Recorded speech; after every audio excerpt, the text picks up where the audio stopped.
TET का पर्चा leak हुआ तो एग्ज़ाम रद्द हो गया, लेकिन 21 लाख अभ्यर्थियों की उम्मीदों को लगा एक बड़ा झटका। कैसे, हम जानेंगे उन अभ्यर्थियों से। क्या नाम है आपका? अपूर्व त्रिपाठी नाम है सर हमारा। कहाँ से हैं आप? सुल्तानपुर से रहने वाला हूँ मैं।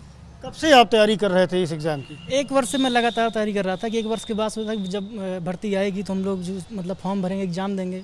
फॉर्म भरा और एग्ज़ाम हम लोग जब देने गए तो हम लोगों ने लगभग 1 घंटे 45 मिनट एग्ज़ाम भी दिया हम लोगों ने। उसके बाद फिर ये हुआ कि सडनली पेपर कैंसिल हो गया। तो उसके बाद ये हुआ कि क्लास में बिल्कुल सब शोर हम लोग मचाने लगे, अब क्या होगा, पेपर हम देंगे या हमको पेपर दे दो। उन्होंने हम लोगों को पेपर मिला, कुछ भी नहीं मिला और हम लोगों को बोले अब जाइए आप लोग घर। कारण नहीं बताया था कि क्यों पेपर रद्द हो रहा है, क्या हो रहा है? एक आए बोले कि पेपर आउट हो गया है, इस वजह से जो है अब आप लोगों का पेपर कैंसिल कर दिया जाता है। अब आप जब नई डेट आएगी तब आप लोगों की परीक्षाएँ होंगी। तो फिर इसमें यह था कि मतलब 21 लाख अभ्यर्थी इस पेपर में जो है सम्मिलित हुए थे और कहीं ना कहीं विद्यार्थी भविष्य बहुत अंधकार में चला गया। 21 लाख विद्यार्थी, बहुत बड़ी मतलब संख्या में लोग आवेदन किए थे। पेपर रद्द होने से क्या परेशानी पेश आएगी आपके साथ में? परेशानी पेश आएगी कि कहीं ना कहीं आपका माइंड सेटअप होता है कि हमारा एग्ज़ाम अगर 28 तारीख को है तो हम 26 तक हम मतलब 28 एग्ज़ाम देंगे, उसके बाद हम किसी और तैयारी में लगेंगे, फिर हम सुपर टेट की तैयारी करेंगे या और भी सारे काम आपको अपना मतलब एक रणनीति के अनुसार काम करना पड़ता है आपको। तो उसी हिसाब से हम लोग था कि हम लोग 28 को एग्जाम देंगे, उसके बाद हम लोगों का मतलब रिजल्ट आ जाएगा, फिर हम लोग सुपर टेट की तैयारी करेंगे। और कहीं ना कहीं चूँकि अब अंतिम सत्र है, इसके बाद जो है मतलब जब सरकार अब किसकी आएगी पता नहीं, तो हम लोग ये था कि सरकार जब बदलने से पहले अगर हम लोग को जो है नौकरी मिल जाएगी तो ठीक है। अभी क्या है, अगर आचार संहिता लग गई तो फिर ना भर्ती आएगी ना एग्ज़ाम होंगे, तो कहीं ना कहीं इससे हम लोगों का भविष्य बहुत अंधकार में जा रहा है। और हम लोग 1 साल से लगातार इस परीक्षा के लिए प्रयासरत हैं, मेहनत कर रहे हैं कि हम लोगों को कहीं ना कहीं मतलब शिक्षक बनने का एक अवसर था, सुनहरा अवसर था। अगर ये चांस जाता है तो कहीं ना कहीं हम लोगों को फिर 3-4 साल और इंतजार करना पड़ेगा और बेरोजगारी की मार झेलनी पड़ेगी। 3-4 साल और इंतज़ार करना पड़ेगा। आपका नाम क्या है? सर गौरी। गौरी, कल टीटी का एग्ज़ाम देने गई थी, कहाँ पर था सेंटर? सर मेरा फैजुल्लागंज में था, OAP inter college. Exam cancel हो गया, सरकार कह रही कि 1 महीने बाद फिर से करा देंगे, तो दिक्कत है कोई अगर 1 महीने बाद एग्ज़ाम हो तो?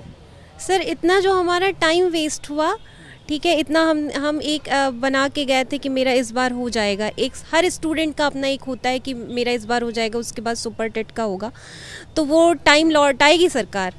ठीक है, अगर बाय द वे 1 महीने बाद नहीं होता है, क्या गारंटी ले रहे हैं कि 1 महीने के बाद होगा? अगर नहीं होता है तो क्या जो हम लोगों का इतना टाइम वेस्ट हुआ, हम लोग रूम लेके रहते, इतनी दूर दूर से आते हैं, पढ़ाई करते हैं, तो वो सारे टाइम, वो सारे खर्चे सरकार तो नहीं लौटाने वाली है ना।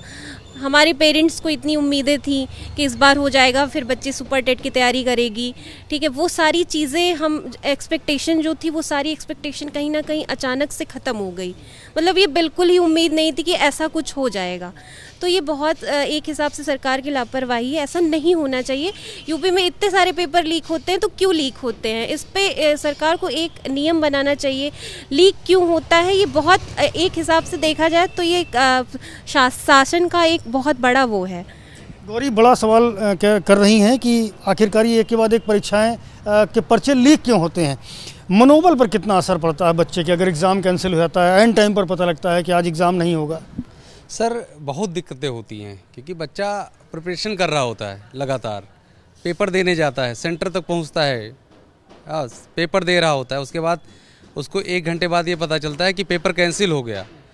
अब उसको कुछ उस समय समझ में नहीं आता है कि क्या करना चाहिए, क्या नहीं करना चाहिए। 2-3-4 महीने की, 10 महीने की तैयारी जो थी वो सब चौपट हो गई। हाँ, और बाकी जो उम्मीदें थी, उम्मीदें सब ख़त्म हो गई। गवर्नमेंट कह रही कि 1 महीने बाद एग्ज़ाम हम करा देंगे, संभव है क्या? करवा भी देती है अगर एग्ज़ाम है तो। इसके बाद सुपर टेट की जो वैकेंसी आनी थी, आचार संहिता अभी लग जाएगी, दिसंबर या जनवरी जब भी लगनी है लग जाएगी, तो उसके बाद क्या वैकेंसी सुपर टेट की आएगी? जो बच्चे अभी वैकेंसी लगभग 50 या 60 हज़ार वैकेंसी आनी है सुपर टेट की, हाँ, वो वैकेंसी क्या सरकार देगी बच्चों को? और वो जब वैकेंसी अगर नहीं दे पा रही है तो टीटी का अगर बच्चा पास भी कर लेता है तो उसके लिए क्या मतलब रह गया, क्योंकि ये तो खाली क्वालिफाइंग एग्ज़ाम है बस। बेरोजगारी बढ़ेगी और वही बात कह रहे हैं आप शिक्षक हैं। कितना मुश्किल है परीक्षा करा पाना उत्तर प्रदेश में, क्योंकि एक के बाद एक कई सारी परीक्षाओं के पर्चे लीक हुए हैं। क्या तंत्र ऐसा विकसित हो, क्या तरीका हो सकता है? सरकार को एक स्थायी शिक्षा व्यवस्था में अमूलचूल परिवर्तन की ज़रूरत है। वो प्राइमरी स्तर से लगाकर हायर एजुकेशन तक और उनकी प्रतियोगी परीक्षाओं में जिन अभ्यर्थियों को वो ले रही है, उनको ये एक तंत्र बना करके एक ट्रांसपेरेंट व्यवस्था विकसित करे, ताकि ये जो आए दिन बात होती है कि फला एग्ज़ाम का जो है पेपर कैंसिल हो गया, फला एग्ज़ाम का पेपर रद्द हो गया, या कई और प्रकार की जो दिक्कतें होती हैं वो ना हो, इसके लिए सरकार को एक कमेटी बना करके इस पर सारी चीज़ों की एनालिसिस करके व्यवस्थित व्यवस्था विकसित करके तभी एग्ज़ाम कराना चाहिए। वरना उत्तर प्रदेश का ये अपना रिकॉर्ड रहा, पूर्ववर्ती सरकारें, वर्तमान सरकारें, सबका कोई ऐसा पेपर नहीं होता जिसमें ये बात सामने ना आए कि कहीं ना कहीं पेपर लीक हुआ और विभिन्न प्रकार के तंत्रों के द्वारा उन लोगों को पकड़ा गया जो उस व्यवस्था में इन्वॉल्व थे, लेकिन उनको सज़ा के नाम पर अभी तक कुछ नहीं है। कोई भी गैंग अभी ऐसा नहीं है जिसको प्रॉपर सजा दे करके ये समाज में मैसेज दिया गया हो कि ये गलत कार्य है, ये निंदनीय कार्य है, जिनमें अभ्यर्थियों के भविष्य की बात की जाती है, उस व्यक्ति को ये सजा हुई है। ऐसा कहीं कुछ नहीं हुआ। हाँ, ये जो दिक्कतें लगातार बनी हैं, इनका सिर्फ एक तरीका है, व्यवस्थित पारदर्शी व्यवस्था का निर्माण किया जाए, तभी संभव हो पाएगा। ऐसे लोगों को सख्त कार्रवाई होनी चाहिए, उनके खिलाफ कड़ी सजा होनी चाहिए। आपका नाम क्या है? गौरांग कपूर। गौरांग, आप भी अभ्यर्थी रहे टीटी के? हाँ, परीक्षा दे के अभी हम आए हैं। क्या रहा, कल तो एग्ज़ाम कैंसिल हो गया? अब एग्ज़ाम मान ली पेपर हम दे रहे हों और एकदम से पता चले परीक्षा हमारी कैंसिल हो जा रही है। अब आपने 6 महीने लग के तैयारी की, एकदम से पूरा का पूरा आपके परिवार को लग रहा है बच्चा यूपी टेट निकालेगा, उसके बाद सुपर टेट होगा, हमारे बच्चे की एक सरकारी नौकरी हो जाएगी। अब मान ली पूरा घर का भी सपना टूट गया। एक तरीके से हम लोग प्रतियोगी छात्र हैं, सालों से तैयारी कर रहे हैं, भैया पेपर होने जा रहा है 1 साल बाद, तो पूरी जान लगा दी जाए। पेपर भी दिया और पेपर देने के 1 घंटे बाद हमको सूचना मिलती है कि आपका पेपर लीक हो गया है, अब आपको OMR शीट पुनः वापस करनी पड़ेगी, पेपर भी पुनः वापस करना पड़ेगा। भाई मानसिक रूप से हम लोग का भी संतुलन क्या होता है, बिगड़ जाता है। अब घर वालों को क्या जवाब देंगे हम लोग? क्या फिर से 1 साल लखनऊ में रह के तैयारी करें, फिर घर चले जाएँ? घर में पिताजी की मान ली हमारी रोज़ से केवल आमदनी 10,000 रुपये है और 5,000 रुपये लखनऊ में से कम रूम पे नहीं है, और सरकार ने कोई प्रतियोगी छात्र के लिए कोई योजना लेके नहीं आ रही है। कोई ऐसी योजना लेके आए जो गांव से छात्र शहर पढ़ने आ रहा है अपनी असुविधा के अभाव में, यहाँ उनको सुविधाएँ तो मिलें। सरकार ऐसी कोई योजनाएँ बनाए जो प्रतियोगी छात्र के पक्ष में हो, और पेपर लीक हुआ है तो इनके लिए रूम फ्री है, इनके लिए फला ये योजना है, इसके आधार पर सरकार इनको पैसे देगी। ऐसी कोई सरकारी योजनाएं लेके भी नहीं आ रही है। हम क्या अपने माता पिता को बार बार इसी तरीके से प्रताड़ित करेंगे? हमें शहर जाना है, पढ़ने जाना है, उसके लिए बार बार हमें भुगतान किया जाए, और कोचिंग की बड़ी बड़ी फीसें जो हैं।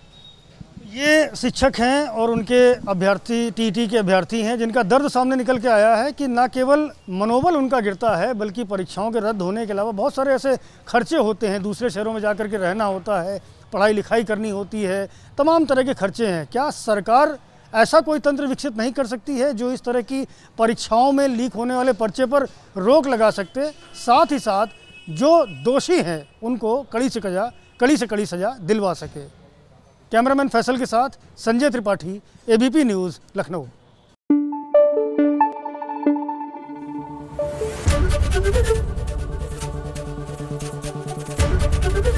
ABP न्यूज़ आपको रखे आगे।